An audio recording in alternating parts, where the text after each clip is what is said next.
I want to spend a little time today talking about the coronavirus, COVID-19. On the 10th of March, 2020, the World Health Organization declared coronavirus to be a global pandemic. Along with it being a pandemic, which is bad enough as it is, some people are trying to take advantage of the rest of us by committing fraud around that particular virus. Here are some things that you need to know about fraud, impersonators, and the coronavirus. Impersonation is one of the key ways that con artists use in order to pretend that they are authorities and that they will then use that pretended authority to try and scam you. We've gotten reports recently of phone calls and emails from the CDC, from Medicare, from the Transportation Safety Administration.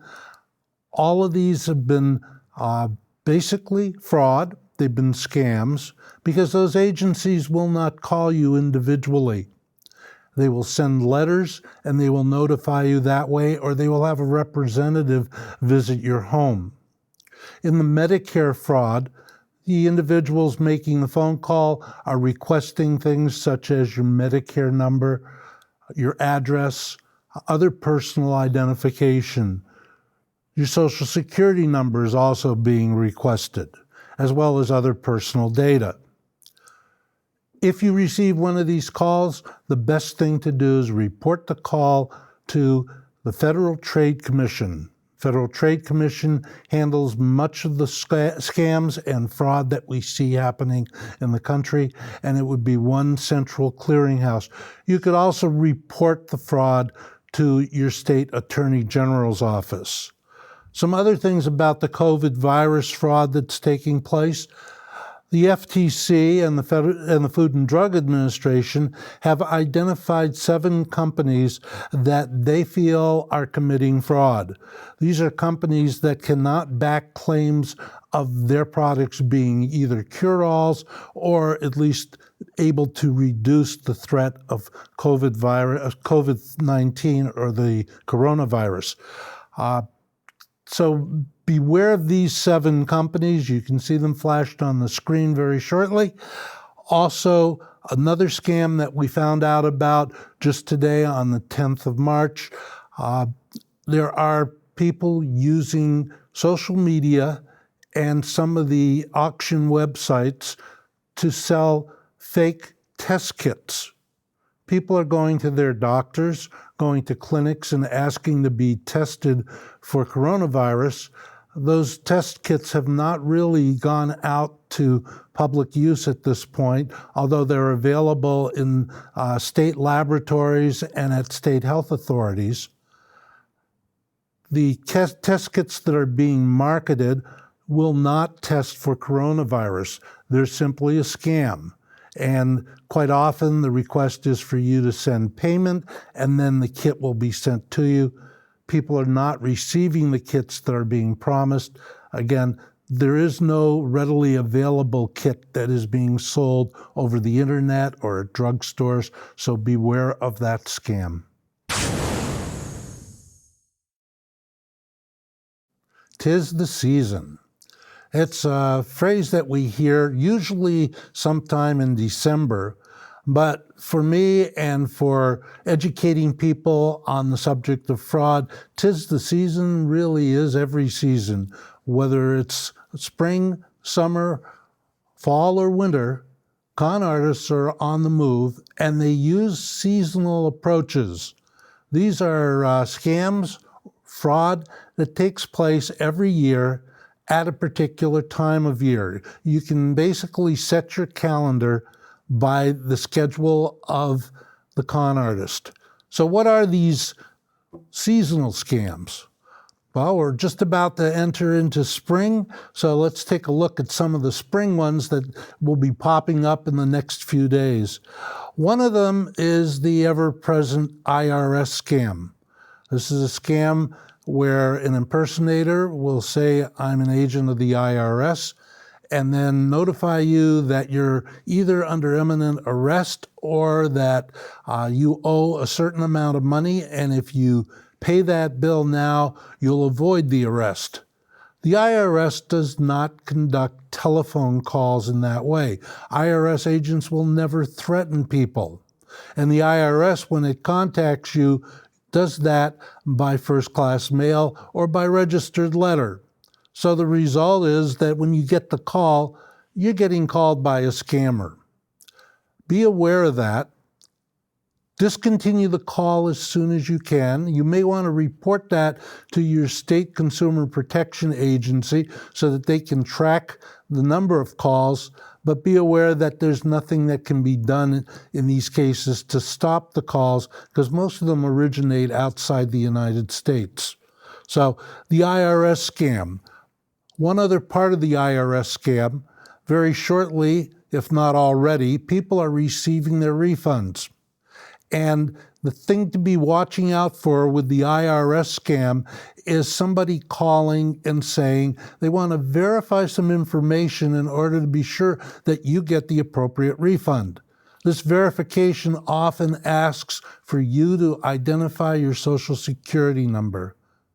In no situation will an IRS agent request your Social Security number on the phone or through an email. If you get that request, know that it is definitely a scam, that IRS agents don't contact people if they're going to be getting a refund. That's not done. You receive, again, a letter, and then the refund is given to you according to the way that you had set up the refund should you be receiving one. So beware of the IRS fraud, which is one of those seasonal scams that I said happen every year. Another spring seasonal scam is home improvement. We have a lot of people circulating in New England at this time of year, checking people's homes, looking for things that appear to be in need of repair, and then offering to do repair.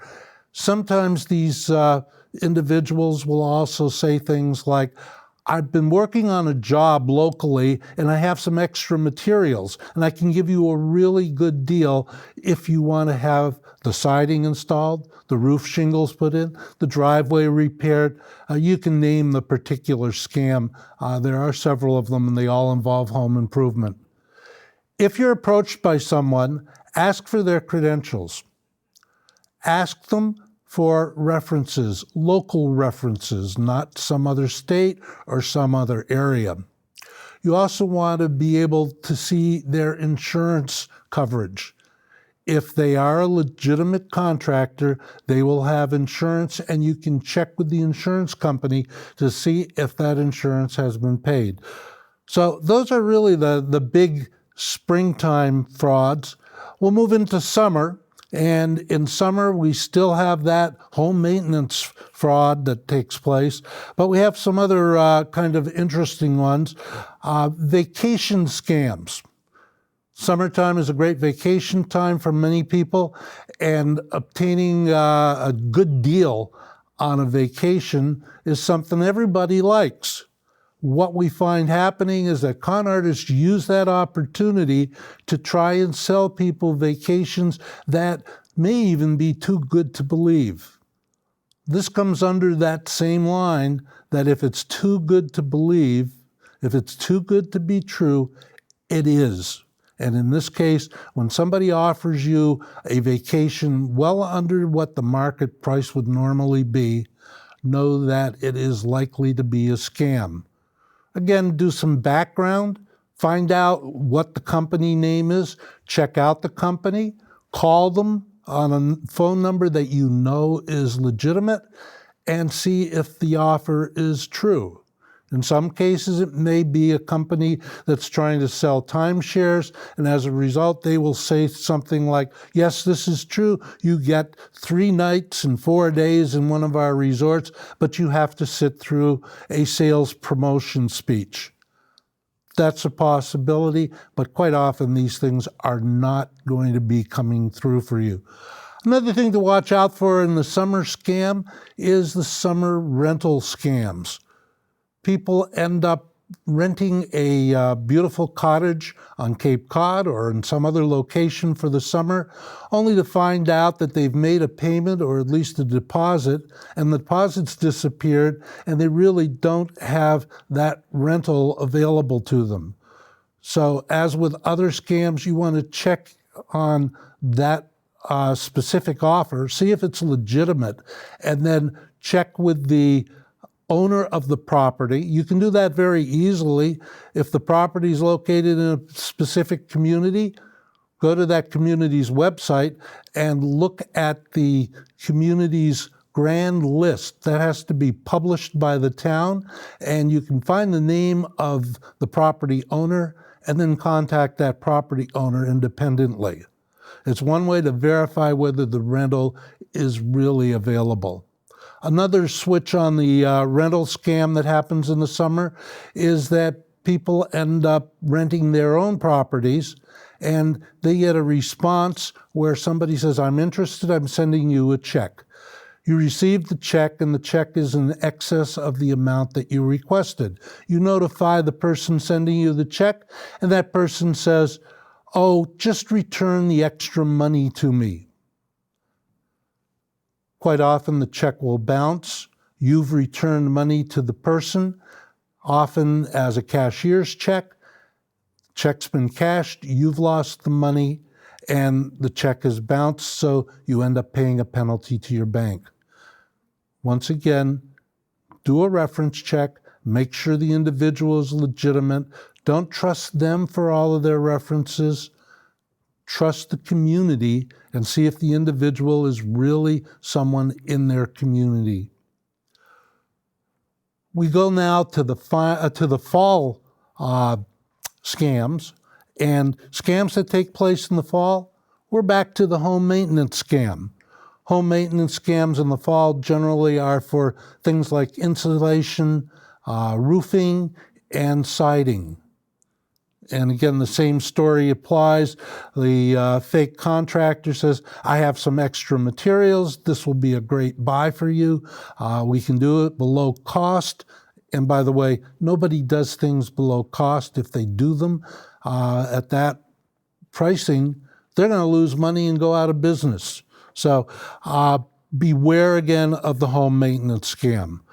Also, fall, autumn time is the season for open enrollment in Medicare Advantage plans and supplemental plans. This is another opportunity for con artists using that Medicare hook to be able to get information from people who are on Medicare. The information they're looking for, addresses, Social Security number, Medicare account numbers. So if somebody calls you, offers you a great deal on a Medicare Advantage plan or on a supplemental plan, don't buy it. Go to a legitimate company that you can check out online, find out the details before you provide any information or make any payments at all. We come down to the final time of the year, and winter. Thank heavens we just finished winter. It wasn't the worst one, but there are some things that we need to be aware of when winter comes around. That would be called a seasonal scam. Number one in the seasonal scams, utility fraud. The individual gets a phone call from their electric company saying they did not pay their electric bill in full, and as a result, their electricity will be shut off at and a particular time is given. It may also be somebody who uses natural gas or oil, and the claim will be that we have law enforcement coming to arrest you, or we have the company retaking their product. Those are illegal actions. Companies won't come in the middle of the night and drain your tank. Electric companies are not going to shut off your power without warning, and in this case it would be a written warning before anything happens. And utilities are forbidden from threatening customers over the phone. So we have this happening, and if you get that call, the best thing to do is simply hang up the phone and report the call. Report it to your utility or your heating substance provider, and report it to your state consumer assistance program. Those are our seasonal scams. We've gone through quite a few of them very quickly, but it gives you a sense of beware, be educated, be prepared, because these scams don't go away. They'll be back next year. They'll be back next season.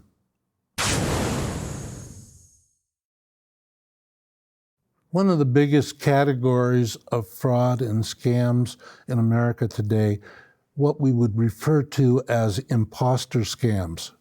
And according to the Vermont Attorney General and several other authorities, including the Federal Trade Commission, the Better Business Bureau, and the Federal Communications Commission, the most frequently used imposter scams are scams impersonating the IRS, Medicare, and Social Security, the three government agencies that impact the lives of most Americans.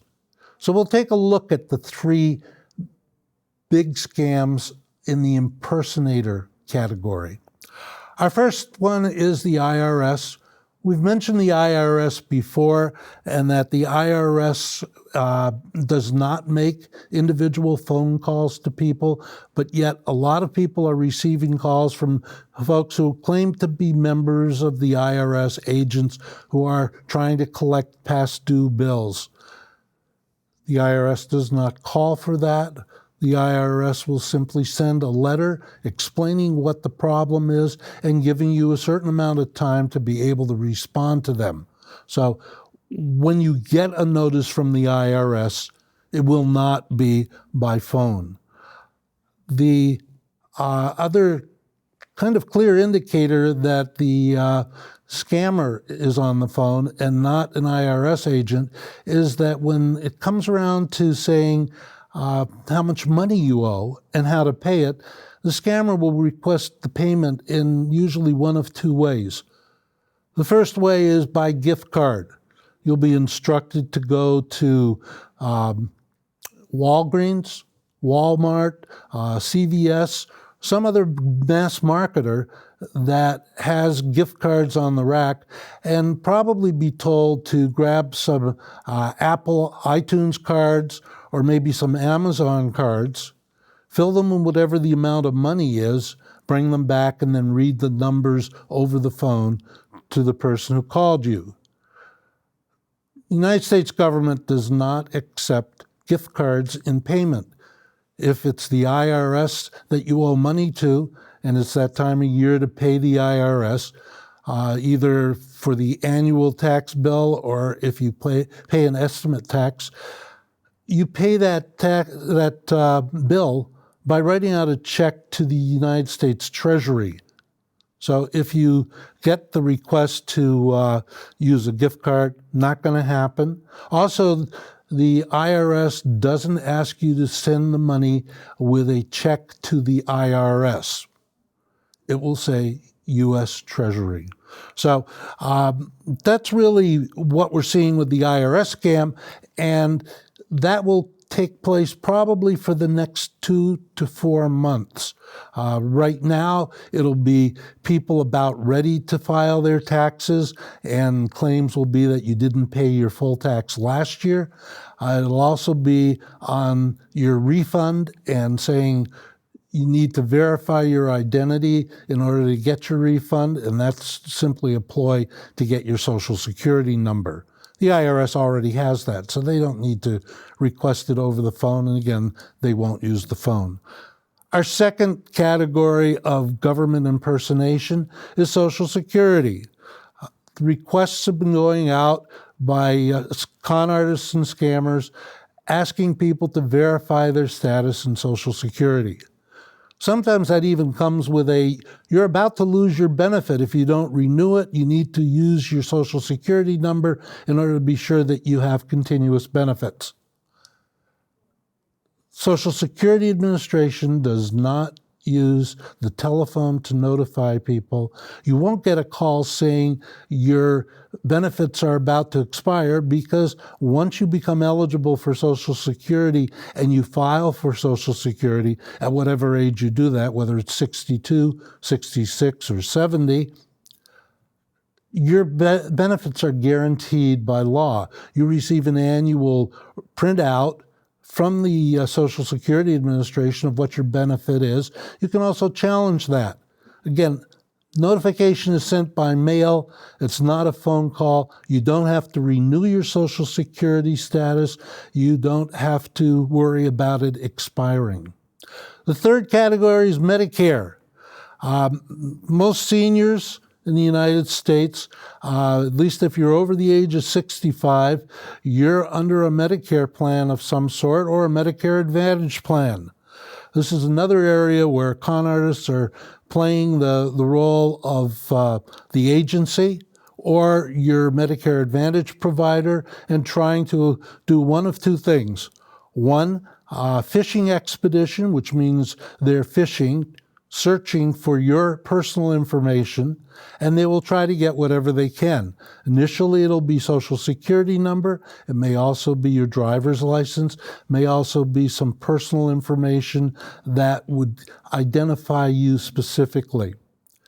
The second thing that con artists are doing is they're doing the usual thing of the financial scam, and that is asking for payment.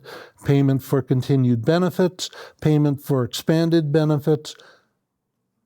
Medicare, the Center for Medicare and Medicaid will not contact you by telephone and notify you of these things. And in the case of a Medicare Advantage plan or a Medicare supplement, these are offered by other companies, not by the U.S. government. So if somebody says, I'm from the U.S. government or I'm from Medicare and I'm talking to you about a Medicare Advantage or a Medicare supplement plan, they don't.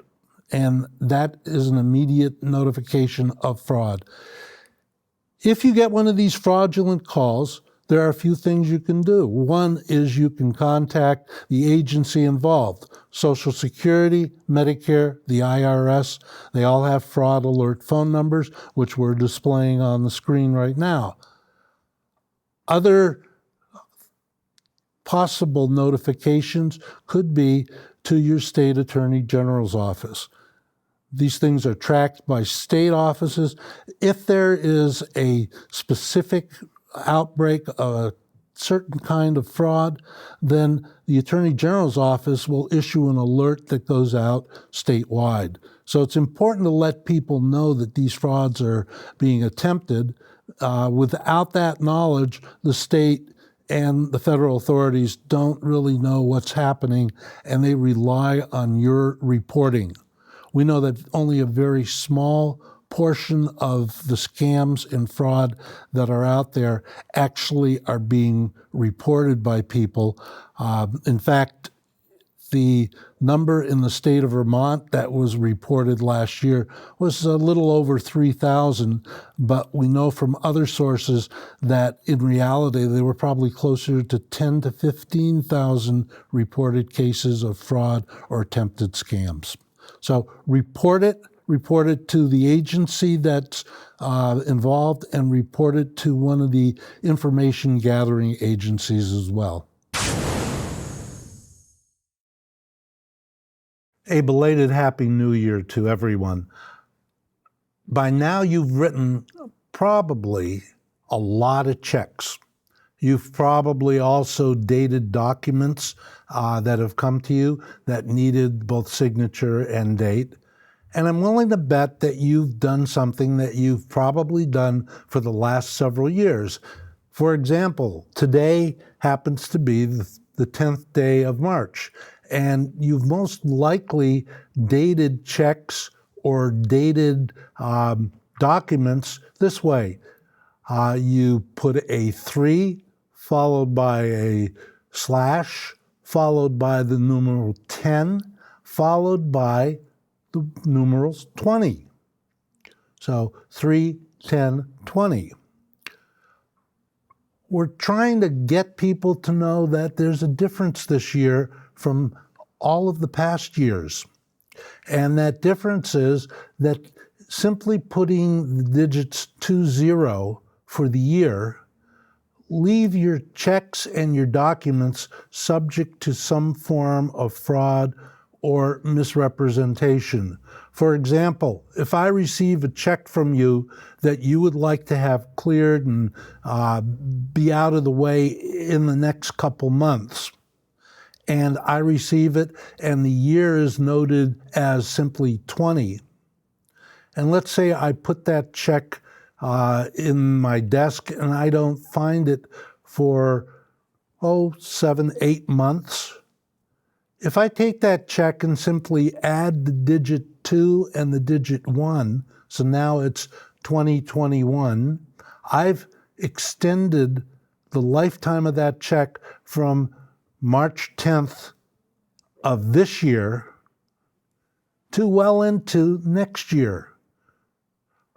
Same thing's true with documents. If a document needs to be dated by a certain date, somebody just putting 20 on for the year, it means that that document can be altered to the point that it may not even be a valid document. So for example, somebody writing something that relates to a gift or a donation, and someone wants to block the donation, it's very easy to do it simply by changing the digit, or in this case, just adding the other digits. So what should you do? What should you do with a 2020 date? Well, the best thing is use all 4 digits. Either that, or use the notation a little bit differently, the way many people in the military are used to using it. Start with the day, which in this case would be 10, next with the month, March, and then with the 4-digit year. So today would be 10 March 2020. That makes it very clear, makes it noticeable to everyone, and it's a date that is far more difficult to alter than the other way of writing, which would just be to have the digits 20. We live in a society that chooses expedience over safety and security. And one way that we constantly do this mistake is in the way that we log into accounts online. If you've noticed, many times a particular website may show you the option of, instead of entering a password and ID that you have for that website, you're given the option of using your Facebook or your Twitter login. I urge people not to do that. It is expedient, it's a quick way, and in reality, many people sort of automatically know what their Facebook login is. So it's very easy to do. The problem is when you use that Facebook login to log into another account, somebody can very easily now enter your website that you're trying to get into, your bank's website, a credit card website, or some other specific areas that you check out online. So the best thing to do, use the full password, use the full ID, and log in the correct way instead of using the expedient choice. Now, if you have trouble learning a password or remembering your password after you've learned it, best thing to do, purchase a password manager. These are very inexpensive programs. You actually create one password, which allows you to get into the password vault that's stored on your computer or in a cloud. And you can then go into that and use the passwords for the specific website that has a restricted entrance. Again, try not to use Facebook, try not to use your Twitter account in order to enter other websites. We're coming into mid-March, and that means Easter is just around the corner. And there is an Easter-related scam that we feel everyone needs to be aware of, particularly grandparents. We call this one the Easter Bunny scam. The Easter Bunny scam is pretty simple. Either online through a website or text message or even a phone call, you're offered an opportunity to send a child a letter from the Easter Bunny. That letter from the Easter Bunny also comes with a small gift, and it also comes with a price. We're starting to find that some con artists are becoming very good at pretending to be the Easter Bunny. They market themselves in an attractive way, and particularly online where it's very easy to create a website, they create a very attractive website. People buy the gift package, the letter from the Easter Bunny that's been personalized, and the small gift, but those things are never delivered. The best thing to do, by the way, when you think about this and you think about, boy, it'd be nice for my granddaughter or my child to get a letter from the Easter Bunny, write one yourself. Mail it out from another place. Don't use your handwriting, use someone else's. Put a gift card in with it so there's a small gift. And that way you're being very safe and you're not providing information to someone else. By the way, when the scammer does the Easter Bunny letter, which again they don't send out, but they collect information, they will ask for things like the child's name, the child's age, the child's birth date, and that information is then saved and used for later scams. So protect yourself. Don't buy the Easter Bunny letter. Quite often you can find the Easter Bunny letters being offered by local organizations. Sometimes school clubs will do this. It's very similar to the letter from Santa that we see happening back in December. In this case, it's the same ploy. The only difference is it's the Easter Bunny, and everybody knows the Easter Bunny is a good person or a good animal, and they would never do anything bad. They probably wouldn't, but the folks who are scamming have no problem with it. Did you know that purchasing products online from a legitimate website is a very safe thing to do? In fact, sometimes it's even safer than doing an in-person purchase at a store. There are a couple things that you need to be aware of. One is that every website that is out in the public collecting information, such as credit card numbers, names, and addresses, is subject to a possible breach, which means the information may end up being stolen by somebody, and then identity theft, which would be the use of that information. It's not a likely scenario, but it happens frequently enough to know that most people have had their data compromised. So why am I saying online purchasing is safe? Because, again, it's much safer than almost any other way of making the purchase. There's a recorded receipt. So if there's a problem with the product, it's very easy to have backup to bring that claim to the seller or the merchant. Another reason why it's a safer area is that it's a transaction is taking place between you and the company. There aren't any intermediaries. There aren't any clerks, waitresses, waiters who have possession of your credit card for a period of time. There's one way to maybe ensure a little more safety when you shop online, and that is anytime you shop online, regardless of what the item is, whether it's merchandise through Amazon website or through a store website such as Macy's or Sears or LL Bean, use the same credit card. Sometimes that's not really convenient, and sometimes you want to take advantage of affinity cards. LL Bean is a good example. They have their own credit card. They give you free shipping if you use it on a purchase from them. But again, the safer approach would be for you to use one credit card for all of your online purchases. That way you have control of what's happening online. If there's a breach, you can cancel it. You don't have to worry about 4 or 5 cards, and you are much safer. So use one credit card for online purchases.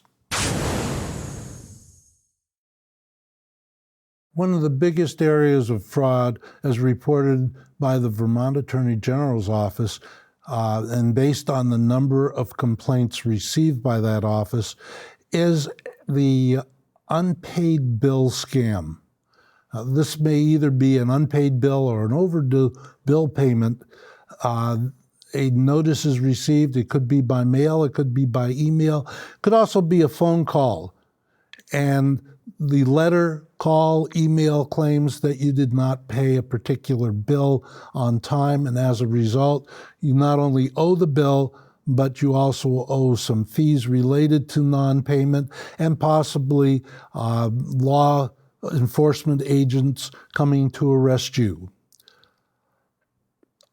Notification this way of an unpaid bill simply doesn't happen. In the event that you get an unpaid bill, you'll receive official notice from the company that you owe the money to.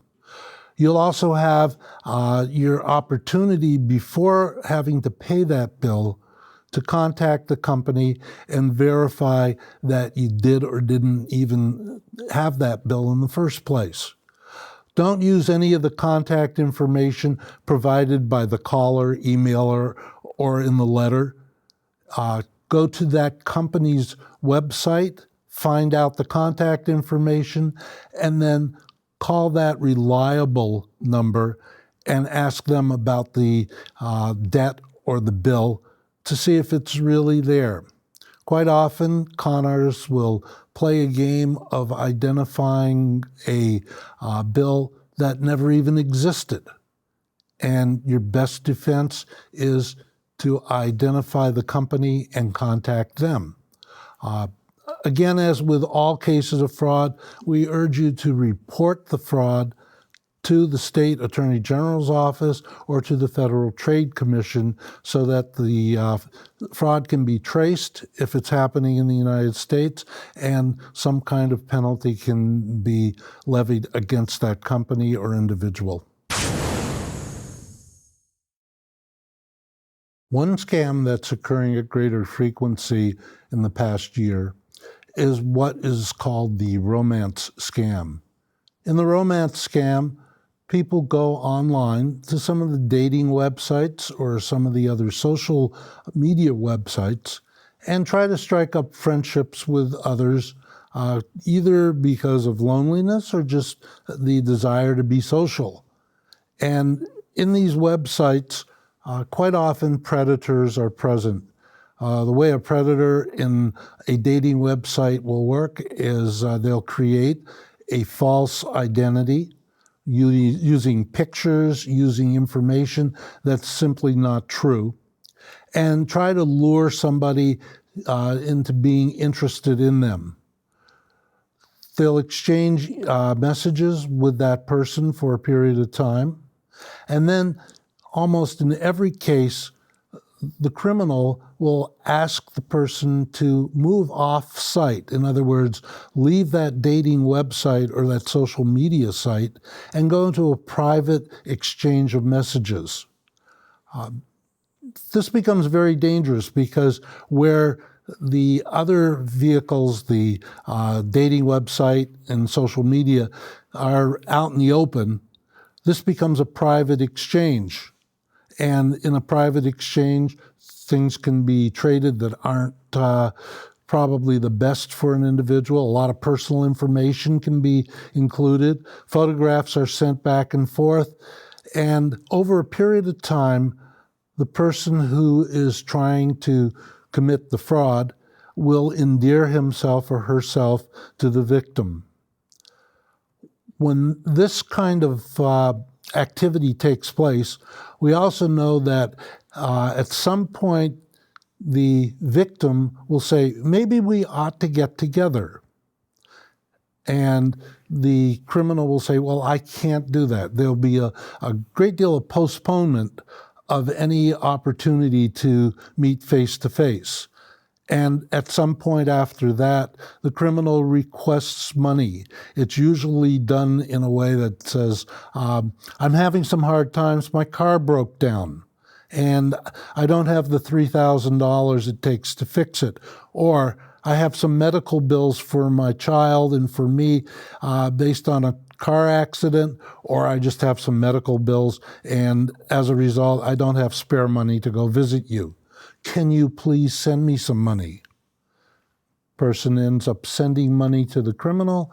The criminal then delays and again requests more money, and quite often the victim sends more money.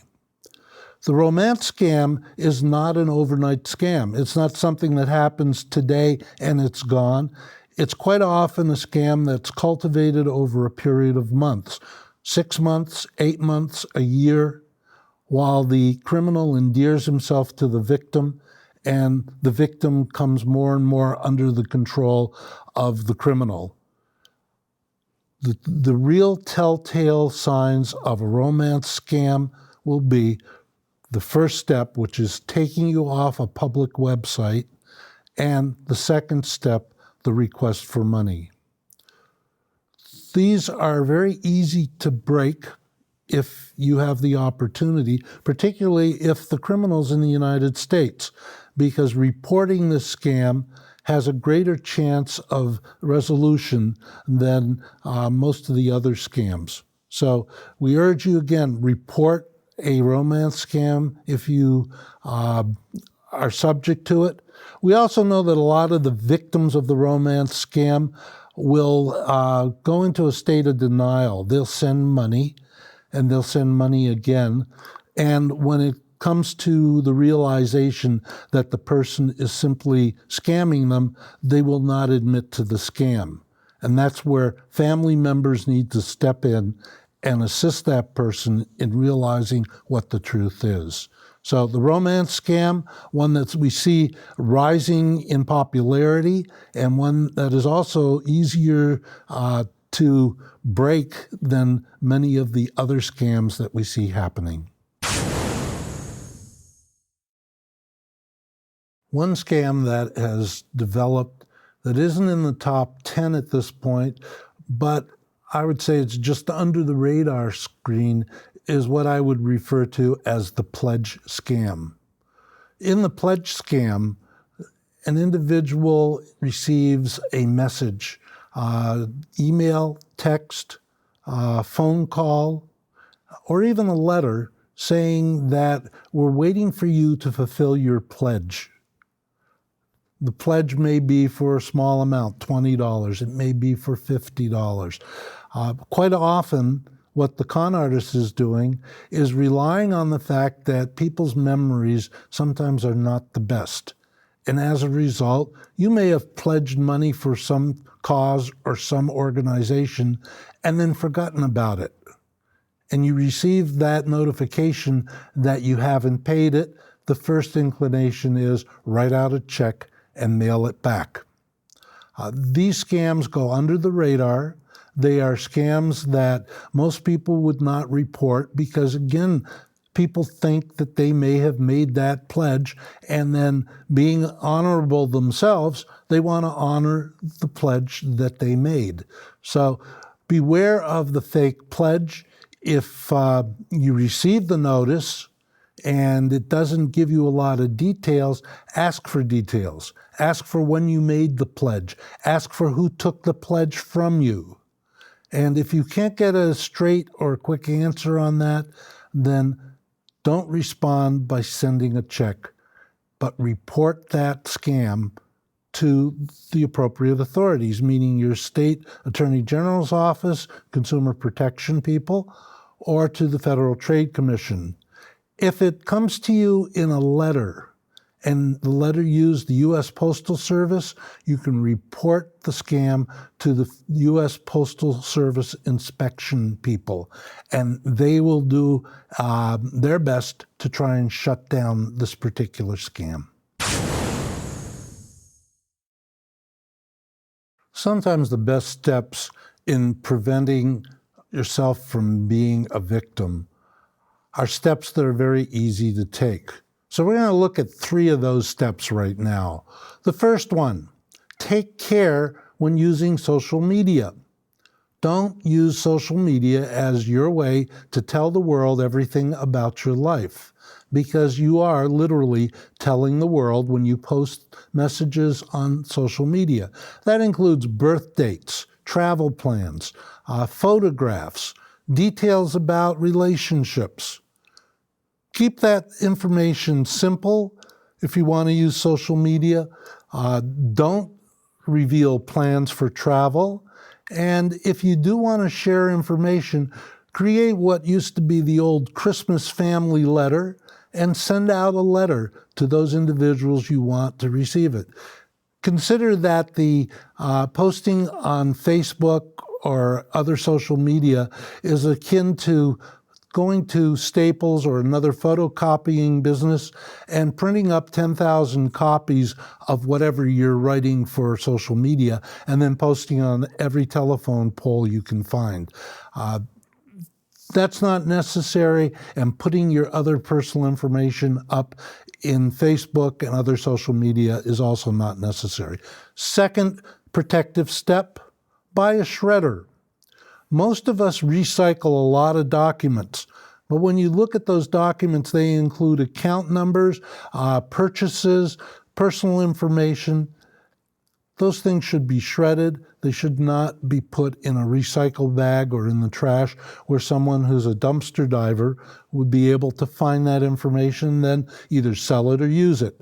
So buy a shredder. The best kind of shredder is a micro-cut shredder, but as a second best, a cross-cut shredder.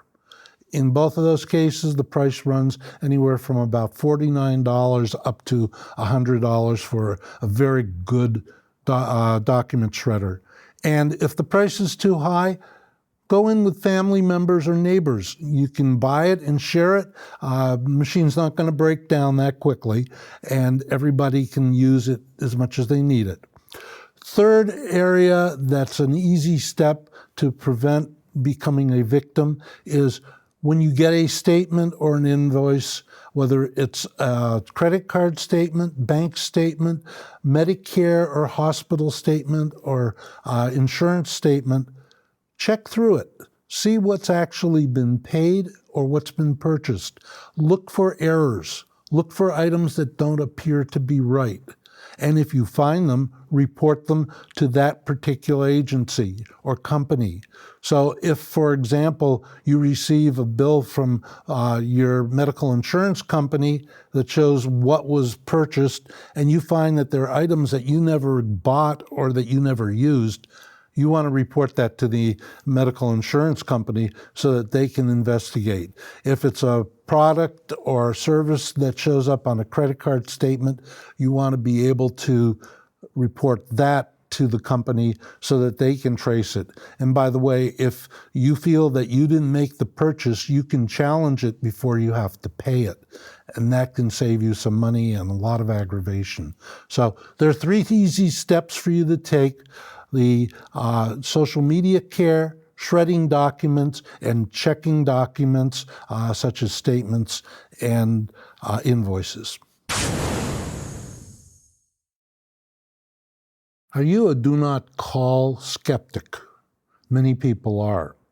And probably the reason why is because you're still receiving dozens and dozens of phone calls that you know are scam calls or robocalls. So let's talk a little bit about the do not call list.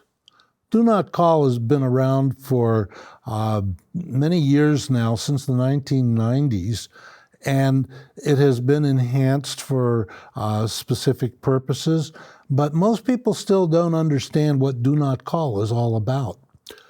Do not call was designed to stop legitimate businesses from overusing telephone calls as a way of marketing products or services. So, for example, if I wanted to sell vacations, then I could use a robocall, and this is the old way of doing it. I could use a robocall and make that call to, 500,000 people if I wanted to. What the do not call list allows is for you as a consumer to say, I don't want that call. I want it eliminated. By signing up on the list, the legitimate company is not going to call you. And there's a good reason why. If a company is reported as using either robocalls or making calls to consumers who are on the list for do not call, Federal Trade Commission investigates.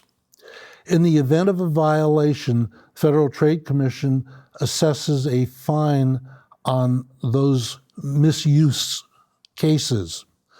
The fine right now can be as high as $41,000 per phone call. One of the higher examples of that violation happened a couple years ago, and it was the Dish Network. They were making calls all over Florida and trying to sell Dish Network connections.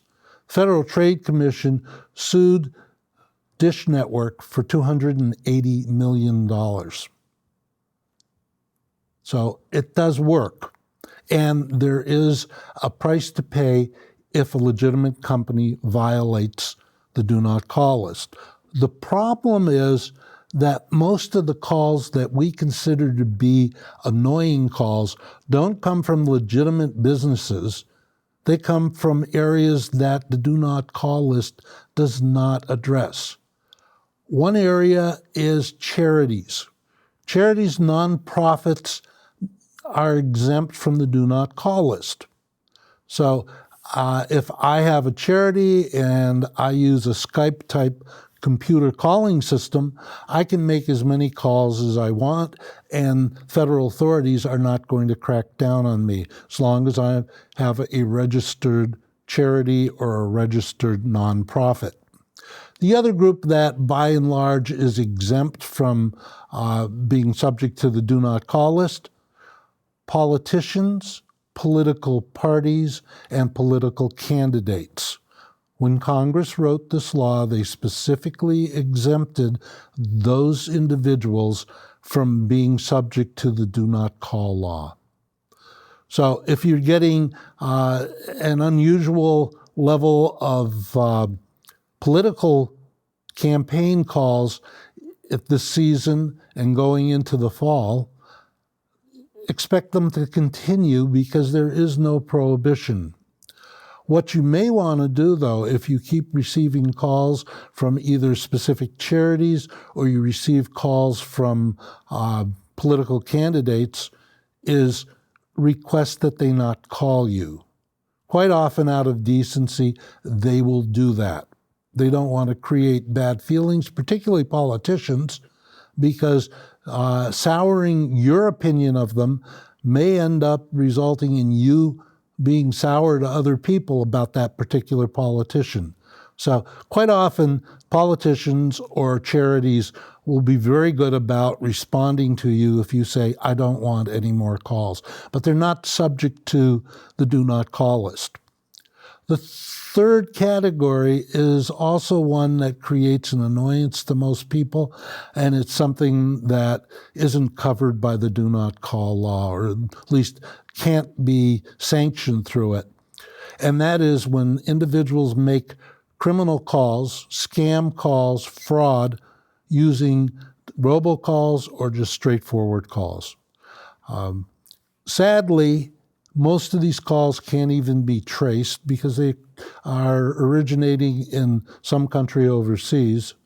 And the individual who's making the call is not someone who's really afraid of the law. After all, they are committing a crime to start with, or trying to commit a crime. So violating the law on do not call doesn't exactly frighten them and isn't going to deter them. So the three categories: politicians, charities and nonprofits, and criminals. Do not call does not work for it. So what do you do with a fraudulent call that keeps coming? One thing you can do is you can blacklist that phone call through your telephone service provider, or sometimes on your own phone or on your computer. You can also report that call to your phone service provider and ask them to blacklist that from their system. If they get enough requests for that, companies will do that. Lately, all the service providers have been responding to the Federal Trade Commission and the Federal Communications Commission's tightening of the screws on fraudulent calls, and it's starting to work a little bit. Don't expect it to go away, but know that it's getting better. So what do you do, or who can you report to? Well, one thing you can do is you can contact the Do Not Call organization, which is with the Federal Trade Commission. The website is donotcall.gov. You can also call the Do Not Call list. That's 888-382-1222. Now, as I said, Dish Network had a $280 million fine that they were assessed. Also, consumers individually can bring suit against these callers, and you can receive as much as $500 per call in a lawsuit. So be aware of that. Know that there are things you can do to protect yourself from the fraudulent calls. The best step you can take, though, is if you get a call, as soon as you realize that it's a scam or you believe it's a scam, hang up. Better yet, don't answer the phone when the call number does not look like somebody you know.